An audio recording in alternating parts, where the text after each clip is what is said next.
রাজা বিচিত্রবীর্যের সাথে বিয়ে ঠিক হওয়ার পরেও কেন অম্বা বিয়ে করতে চেয়েছিলেন ভীষ্মকে?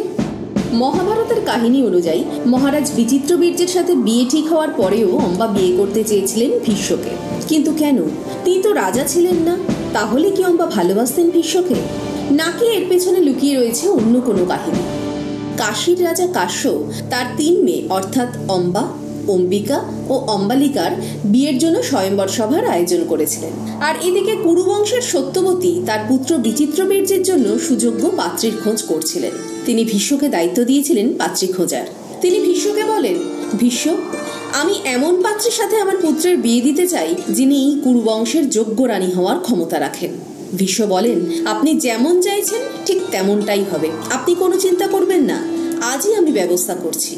এদিকে পাত্রীর সন্ধান করতে গিয়ে ভীষ্ম জানতে পারলেন মহারাজ কাশ্য তার কন্যাদের বিবাহের জন্য যে স্বয়ম্বর সভার আয়োজন করেছেন সেখানে সকল রাজবংশের রাজাদের আমন্ত্রণ জানানো হয়েছে, কেবলমাত্র কুরুবংশ ছাড়া। কিন্তু কেন? কুরুবংশের মতো এত সম্মানীয় বংশের রাজাকে কেন তিনি আমন্ত্রণ জানালেন না? তবে কি তারা একে অপরের গুপ্ত শত্রু? ভীষ্ম এই কথাটি জানার পরে সত্যবতীর কাছে গেলেন। তিনি সত্যবতীর কাছে গেলেন এবং বললেন, মা, আপনি শুনেছেন কাশ্য তার কন্যাদের বিবাহের জন্য স্বয়ম্বর সভার আয়োজন করেছেন? সত্যবতী বললেন, এ তো খুবই ভালো কথা। বিচিত্রবীর্যের সেখানে উপস্থিত থাকাটা খুবই জরুরি। কাশীর রাজকন্যারা কুরুবংশের রানী হলে এর চাইতে ভালো আর কি হতে পারে? ভীষ্ম বললেন, কিন্তু কুরুবংশকে সেখানে আমন্ত্রণ জানানো হয়নি, তবে আমি ব্যবস্থা করছি বিচিত্রবীর্যের সেখানে যাওয়ার। ভীষ্ম কথাটি বলেই বেরিয়ে যাচ্ছিলেন, কিন্তু সত্যবতী তাকে আটকে দিয়ে বললেন, না ভীষ্ম, বিনা আমন্ত্রণে সেখানে যাওয়ার কোনো মানেই হয় না। ভীষ্ম বললেন, রাজা কাশ্য আমাদের অপমান করেছেন, আমি কুরুবংশের এই অপমান মেনে নেব না। সত্যবতী বললেন, শান্ত হও ভীষ্ম, কাশীর রাজকন্যা ছাড়া আরো অনেক রাজকন্যা রয়েছে, তুমি তাদের খোঁজ করো। ভীষ্ম কোনো কথা না বলে সেখান থেকে চলে যান। এদিকে কাশীর রাজা তার মেয়েদের স্বয়ম্বর সভায় সকল রাজাদের আমন্ত্রণ জানাচ্ছেন। তিনি তার 3 রাজকন্যা অম্বা, অম্বিকা ও অম্বালিকাকে বরমালা তুলে দিলেন। তারপরে তারা এক এক করে পরিচয় করেন সেখানে উপস্থিত রাজাদের সাথে। আর ঠিক সেই সময় তীরধনুক নিয়ে সেখানে প্রবেশ করলেন ভীষ্ম। সকলে ভীষ্মকে দেখে ভয় পেয়ে যান। মহারাজ কাশ্য বললেন, কুরুবংশের রানী হওয়ার যোগ্য এমন কারোর সন্ধান মেলেনি বুঝি, তাই অবশেষে কাশীতেই আসতে হলো, তাও আবার বিনা আমন্ত্রণে।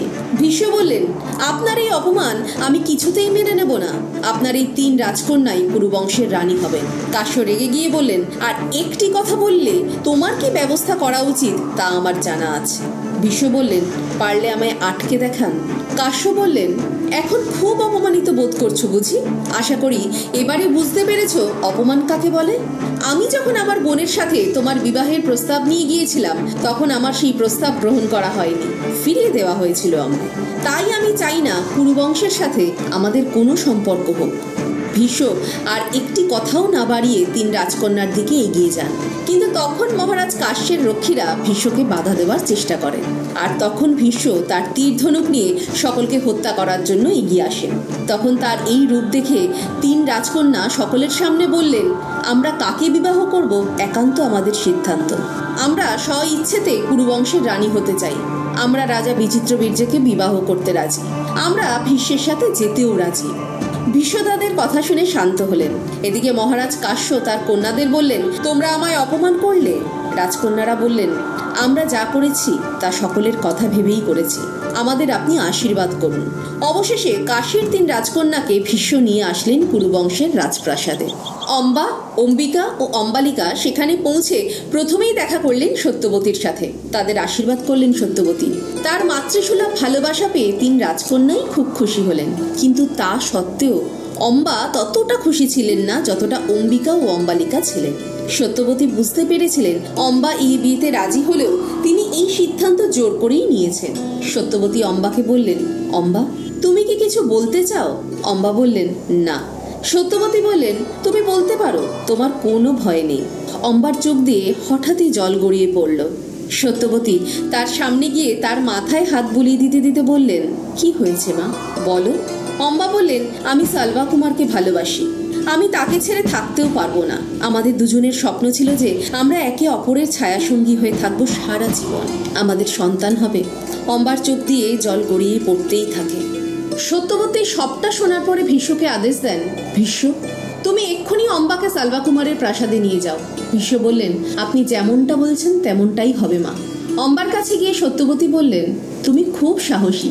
তোমার এই সাহস থেকেই বোঝা যায় যে তুমি কতটা তাকে ভালোবাসো। যাও, ফিরে যাও তার কাছে, সুখী হও। সালভাকুমারের প্রাসাদে ভীষ্ম পৌঁছে দিয়ে এলেন অম্বাকে। তাকে সেখানে পৌঁছে দিয়েই তিনি ফিরে এলেন। কিন্তু ঠিক তার পরের দিনই অম্বা আবার ফিরে এলেন কুরুবংশের রাজপ্রাসাদে। তিনি সকলের সামনে এসে চিৎকার করে বললেন, ভীষ্ম, আমায় বিয়ে করো, আর এখনই করো। সকলে অম্বার কথা শুনে অবাক হয়ে রইলেন। এমন কি হলো? ভীষ্মকে কেন বিয়ে করতে চাইলেন অম্বা? তিনি তো ভালোবাসতেন সালভাকুমারকে। তবে এই একদিনের মধ্যে এমন কি ঘটে গেল? ভীষ্ম বললেন, এ আপনি কি বলছেন? আপনি তো সালভাকুমারকে ভালোবাসেন। তাহলে? অম্বা বললেন, আমি কোনো কথা শুনতে চাই না। আপনি যদি আমায় বিয়ে না করেন তাহলে? অম্বার কথাটি শেষ করতে না করতে দিয়েই ভীষ্ম বললেন, পারবো না, আমায় ক্ষমা করবেন। আমি প্রতিজ্ঞাবদ্ধ, আমি কোনোদিনও কাউকে বিবাহ করতে পারবো না। অম্বা বললেন, আমার প্রাণের থেকেও আপনার প্রতিজ্ঞা বড়, তাই তো? ঠিক আছে, তাহলে আমি নিজেকে শেষ করে দিচ্ছি। অম্বা এই কথাটি বলেই সেখান থেকে দৌড়ে বেরিয়ে যাচ্ছিলেন, কিন্তু ভীষ্ম তাকে আটকান। ভীষ্ম বললেন, দাঁড়ান, কি হয়েছে সেটা তো বলতে পারেন। অম্বা কাঁদতে কাঁদতে বললেন, কি করবেন শুনে আপনি? বিয়ে করবেন আমায়? অম্বা চিৎকার করে বললেন, করবেন? ভীষ্ম বলেন, সালভাকুমার কি আপনাকে ভালোবাসেন না? অম্বা বললেন, ভালো তো আমরা দুজন দুজনকেই বাসতাম, কিন্তু আপনার জন্য সবকিছু শেষ হয়ে গেছে। প্রাসাদে উপস্থিত সকলে তাকিয়ে থাকেন ভীষ্মর দিকে। কেন অম্বা দোষ দিচ্ছেন ভীষ্মকে? সেখানে উপস্থিত সকলের এখন একটাই প্রশ্ন, ভীষ্ম কি বিয়ে করতে রাজি হবেন অম্বাকে, নাকি একজনের প্রাণের থেকেও তার কাছে তার প্রতিজ্ঞাই বড়? কি হবে এরপরে? ভীষ্ম চুপ করে বসে রয়েছেন। অম্বা কাঁদতে কাঁদতে বললেন, যেদিন আপনি স্বয়ম্বর সভা থেকে আমাদের নিয়ে এলেন সেদিন সালভাকুমারও সেখানে উপস্থিত ছিলেন। আমি ওনাকে কথা দিয়েছিলাম যে আমি ওনার গলাতেই বরমালা পরিয়ে দেব, কিন্তু তা হয়নি। কাল আমি যখন ওনার কাছে ফিরে গেলাম, ওনার চোখে আমি আমার জন্য সেই আগের মতোই ভালোবাসা দেখেছিলাম, কিন্তু তিনি আমায় ফিরিয়ে দিলেন। তিনি গ্রহণ করলেন না আমায়। ভীষ্মের চোখের দিকে তাকিয়ে চিৎকার করে অম্বা বললেন, কেন জানেন? আপনার জন্য। ভীষ্ম এবারেও কোনো কথা না বলে চুপ করে শোনেন অম্বার কথা। অম্বা এগিয়ে যান ভীষ্মের দিকে। তিনি বলেন, আপনার নিশ্চয়ই মনে আছে যে আপনি সালভাকুমারকে যুদ্ধে হারিয়েছিলেন।